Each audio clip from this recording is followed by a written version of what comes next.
So top five movies of 1982. Here we go. Well, Uh, top five favorites. yes. Thank you for always correcting that. That's, Yes. and we decided to change the format this time. Right. Yeah, we're gonna put our one honorable mention apiece Yes, at one the end. honorable mention.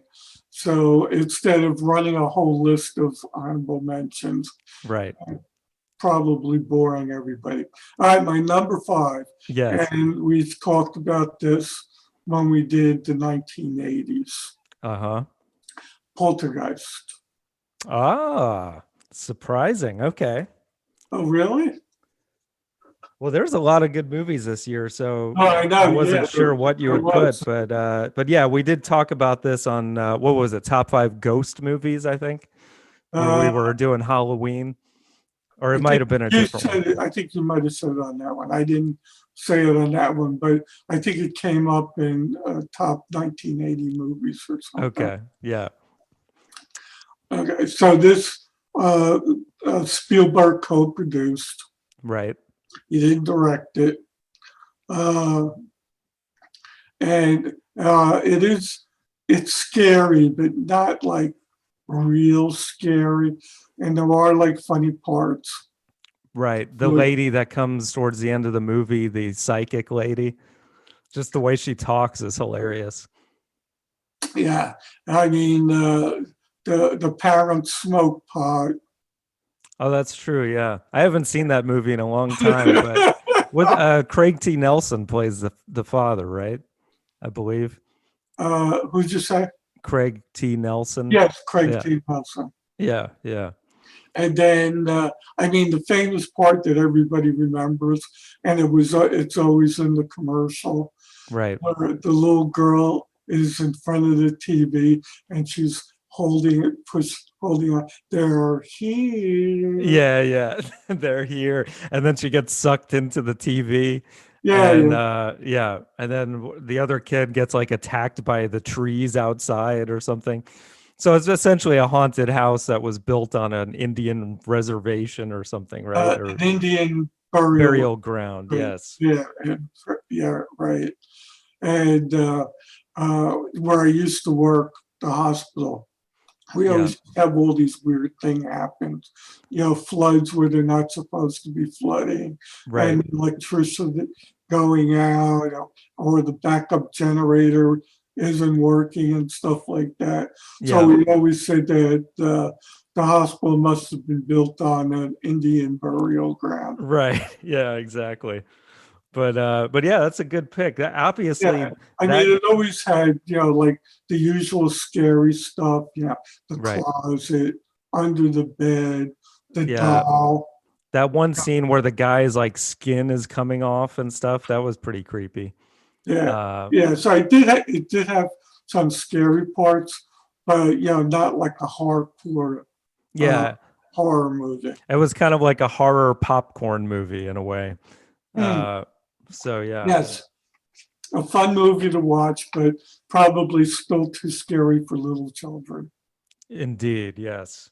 Which I was a little child when I saw it, adding to my list of traumas.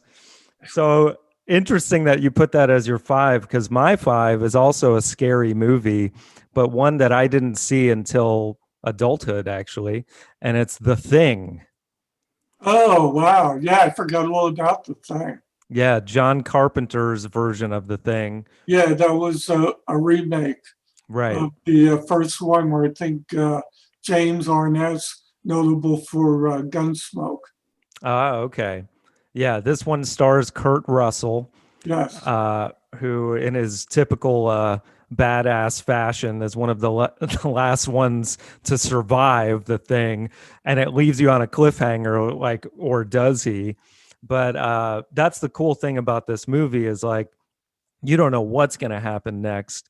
Wilford Brimley is in the movie, and he's awesome in it as one of the people that gets taken over by it. And it's like the whole movie, they're on this. I forget where they are in the Antarctic somewhere, and it's like you don't know who is turning into the thing next because it's this shape shifting thing that takes over your body. or in some cases dogs' bodies.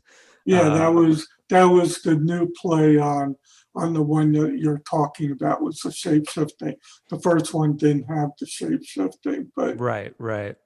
Yeah, but that was, I mean, very creepy scene where the dogs are like imploding with the whatever this alien thing yeah, I is. don't know. It looked like they were part dog and part something, and it was like it Yeah, was really, really really scary. gory in some Yeah, scenes, which the effects were pretty cool for what they, it was all like practical effects that they used. But one of the best scenes is when they're all taking like a blood test to see who's got it. yeah, And it's just like very suspenseful stuff. And, but at the same time, it's just like almost over the top that it becomes almost like Poltergeist in a way, like humorous because it's so ridiculous the situation. right. But So, like you said, the end was nobody knew right. for sure Yeah. whether Yeah. the alien was dead or not. And in typical John Carpenter fashion, there's like this recurring music that is just like this droning sound, like dun dun dun dun dun, that keeps you on edge. Yeah, So really, really well done. yeah. Actually, I think I saw it again last year sometime, Okay. probably early in the year. Yeah. Cool. All right. So Yeah. that wasn't on your list. No, that was not on my All list. right. We're off to a good start then. Yeah, we are So, 0 for 0. This could be like a hard one to put together, but yeah. I think we should have at least one. Oh, yeah, for sure. So what's your number four? My number 4 is 48 hours. Ah, that's my number three. That's your number 3. Okay, yeah. Yeah. Good Yeah, pick. Eddie Murphy, Nick Nolte, Yep. and Night O'Toole. Uh-huh. This was probably, probably people are going to check on it, but probably the first cop buddy movie. Yeah, you may be right about that. Yeah, Yeah. yeah. Probably so. Even though technically Eddie Murphy was not a cop, he was No, he was in prison, right, and the title comes singing from. Roxanne. Yeah, uh, this might have been his first movie too. I think it was. Yeah. Yeah. So the story is that he's in jail. He did a robbery. Hmm. The people that did a robbery with, they escaped from prison, killed Right. a couple of cops. Nick Nolte was the main one on the case.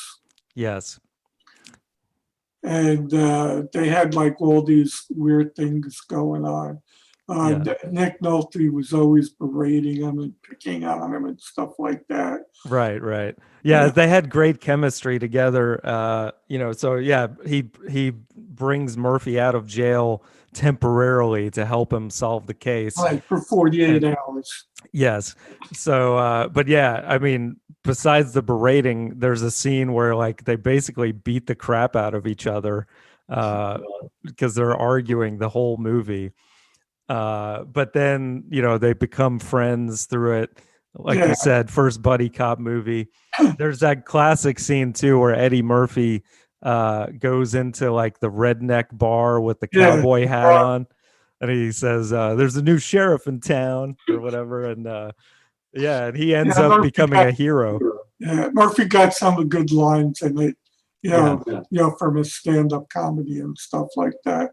right. So Yeah. And the whole movie, he's like, desperate to get with a woman because he's been in yeah, jail. right. You And know, Nolte gives him money, yeah, right, to take this girl, and right, then it got interrupted.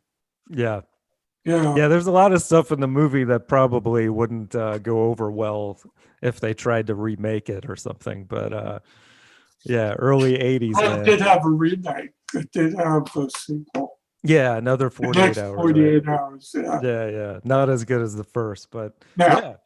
Well, good pick. Yeah. So my number 4 may be higher on your list, and it is Blade Runner, Yeah, it is higher on my list. which means it's probably much higher since you're not saying. So I won't talk about it too much yet, but Ridley Scott Yeah, we can directed. talk about it. Yeah, yeah. Yeah, Ridley Scott directed. Harrison Ford starred in it. It's a movie that I remember when I first saw it, I didn't appreciate it as much until I saw it a few more times. It's one of yeah, those. it's like a dark sci-fi movie.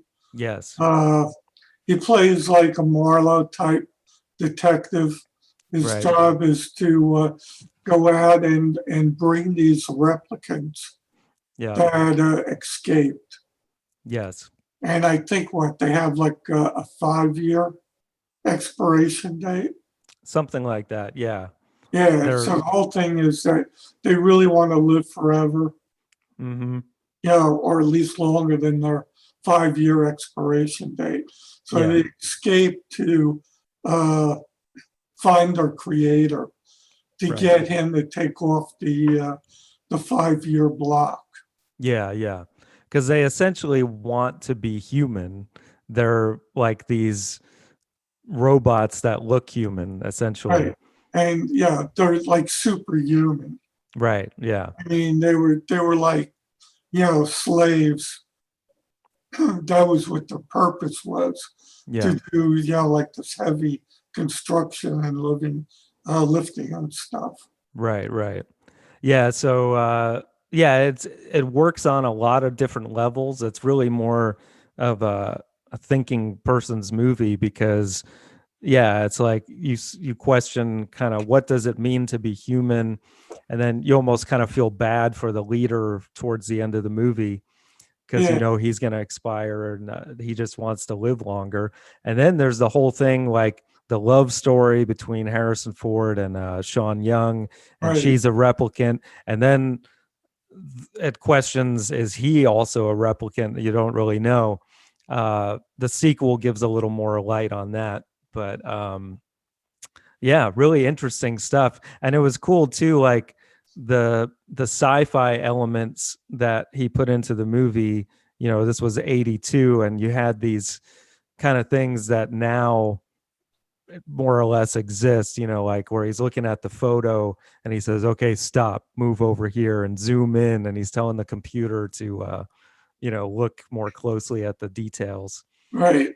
And Yeah, it's based on a book. that's right. Weird title. Yeah, it's a long title, right? Like, Yeah. Do androids dream of an electric sheep? right. Yeah, yeah, that's right. Isn't it like a Philip K. Dick or something wrote it, or I forget the name, but uh Yeah, Philip K. Dick. yes. Yeah. I'm not going to go there. But anyway, yeah, obviously an interesting book, and yeah, the title kind of lends itself into that whole thing. Like, if Yeah, uh, if robots are made, are they going to start having human thoughts, and are they going to try and take over? Another movie that kind of goes that route is Ex Machina, that came out in the last 10 years maybe. That's a yeah, good one too. But yeah. anyway, And there yeah. what was was 2001, Hal. Did Hal, they yeah. say something about dreaming too, if I remember? I don't remember, but yeah, they might have. But yeah, that kind of the Or it same might have been, idea or it where might have been the sequel, 2010. that might be true, yeah. Yeah. But yeah, Hal being able Oh, to read yeah, lips. because in the sequel, he was shutting Hal down. And Uh-huh. then he goes, "Will I dream?" Ah, okay. Yeah. Interesting. Yeah. All right. So that was my 4. And my And number one. oh, it is your one. Okay. Yeah. Spoiler there. All right, what's your number 3? My number three, coming of age movie, Okay. and also based on a book, but based on real life, because he wrote the book based on, he went undercover for a year at a high school. Okay. And he wrote the book based on his experiences that year when he was undercover. The name of the movie is Fast Times at Ridgemont High.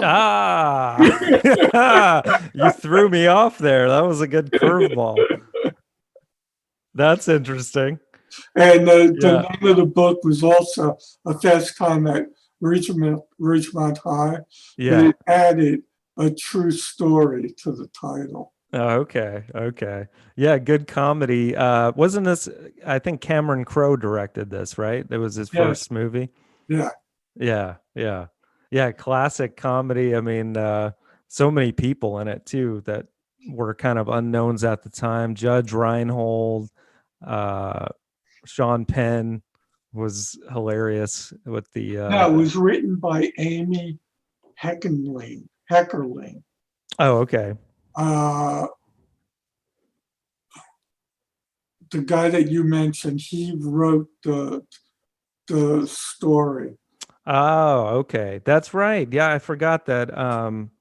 Yeah, Amy Heckerling directed, right. Okay. Right. Gotcha. A lot of a lot of people in the movie became real big stars. Yep. Yeah, like I said, Sean Penn, Judge Reinhold, Jennifer Jason Leigh, And Lee, Phoebe Cates. Yep. Yeah, yeah. And yeah, at the time too, like this had some pretty intense stuff, like, first sexual encounters and yeah, first sexual for a teen encounters, movie. you Yeah. know, an abortion thrown in. Right. Uh, Sean Penn was the comedy element. Right. When he Uh, orders the pizza in the yeah, when you classroom. wanted to school in Mr. Hand's class, Yeah, with yeah. the history teacher and stuff like that. Right, right. And they had the thing at the end with the graduation where Yep.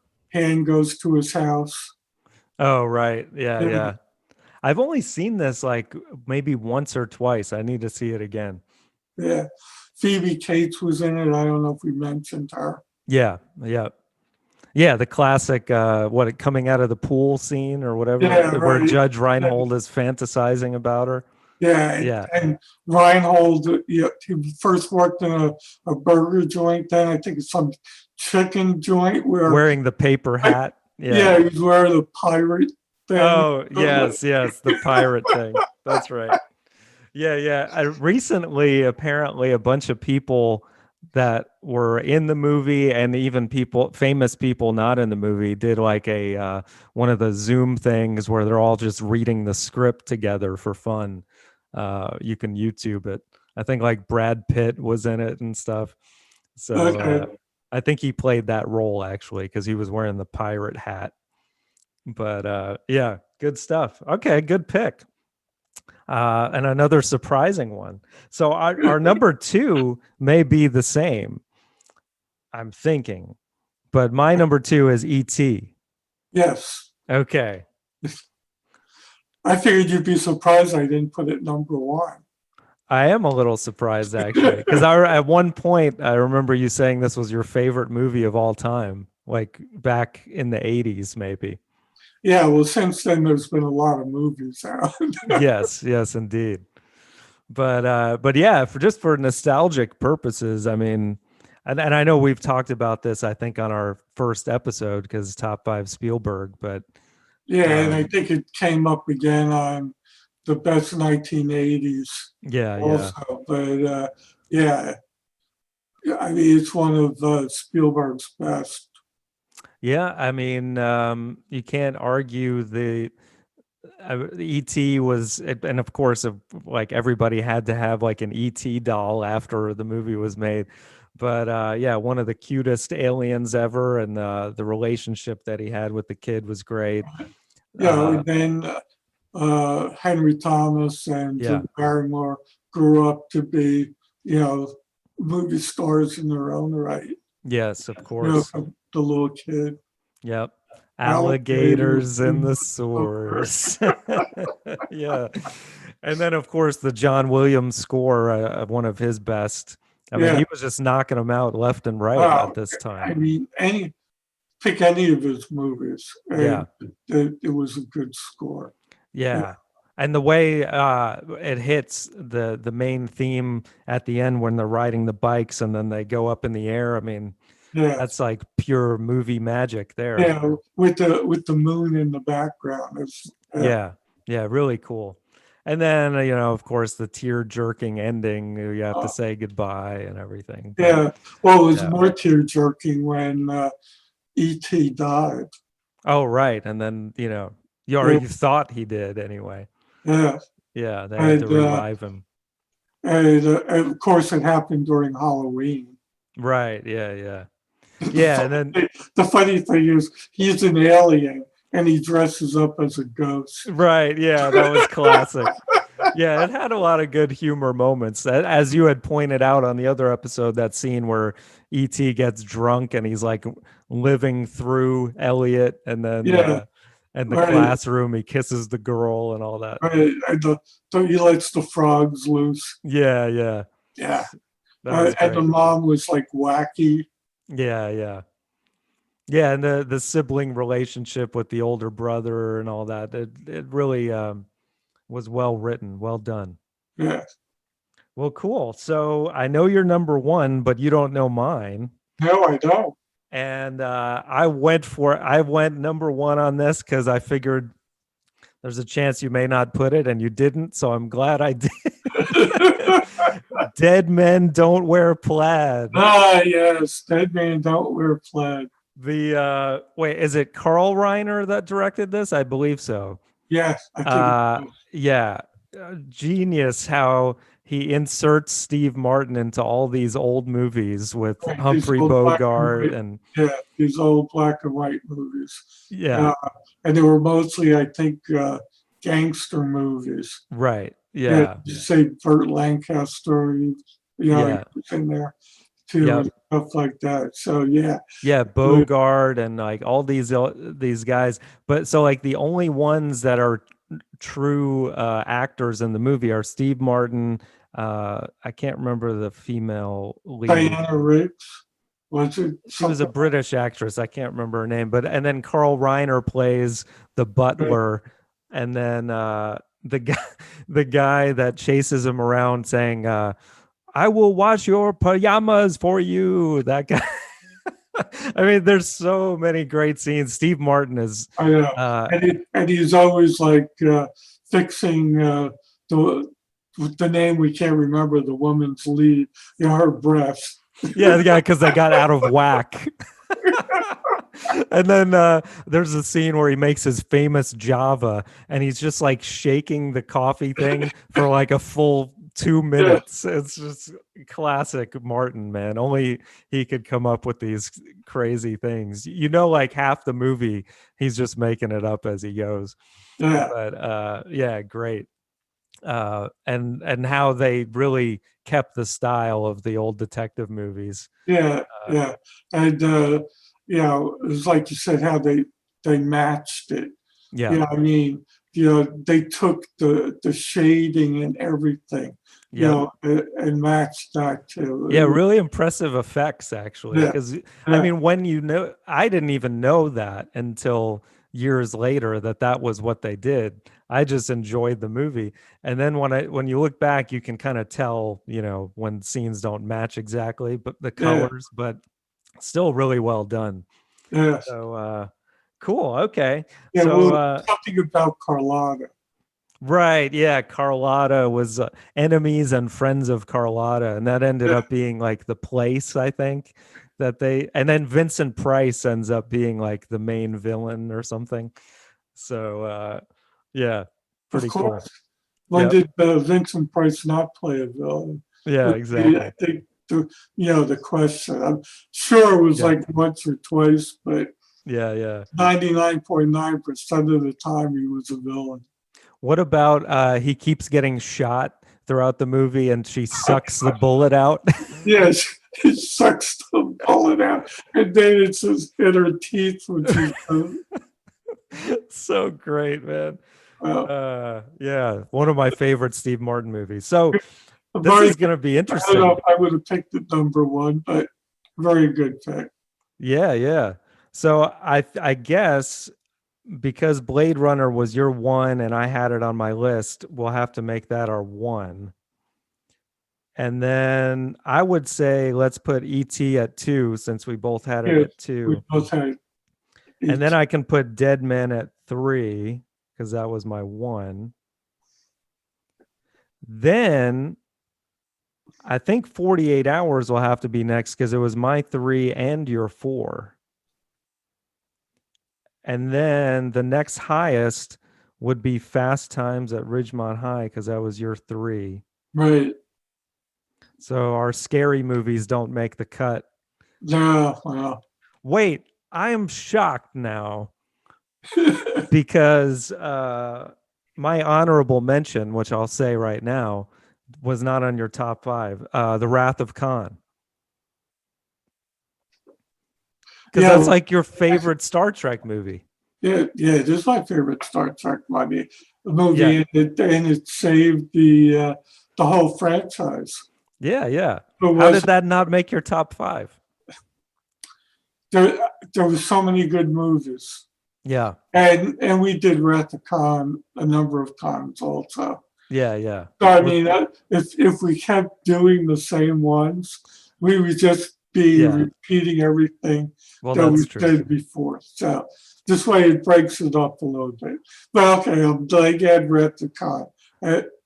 Oh wait, did you say you had answer honorable? As my honorable mention, yeah. So Okay, what was yours? mine I was Gandhi. Ah, okay. I thought you don't like Gandhi, the movie. I didn't like Gandhi because it took forever. Yeah, yeah. But It is a long movie, yeah. yeah, it is a long movie. And it's a pretty accurate uh, portrayal of Yeah, Mahatma Gandhi's life. right. It starts from when he was kicked off a train in Yeah. South Africa to his death, Yeah, and he was the main instrument in India getting its independence from Great Britain. right. Yeah. Yeah, I And mean, I thought about that movie too, actually. yeah, and it was done in, he did it in a nonviolent way. Yeah. A lot, Fasting and yeah. yeah, fasting, yeah, for a long time. Yeah. And the guy was like practically like a skeleton. Right. Yeah. Yeah, I mean, he looked horrible at one point. Yeah, right. But So yeah, amazing person. And then Ben Kingsley's portrayal was pretty amazing too, as far yeah, as acting and goes. won like 8 Academy Awards that year, I think. Yeah, yeah. So yeah, it was one of the big movies of the year. So I mean, had to put that in. Yeah. I mean, yeah, like you said, there was a ton of really good movies. Yeah, to get down to the cream of the crop is I think it's going to get more and more difficult as we go cuz Yeah, yeah, the 80s just started going nuts as far as quality, but okay, good honorable mention too. yeah.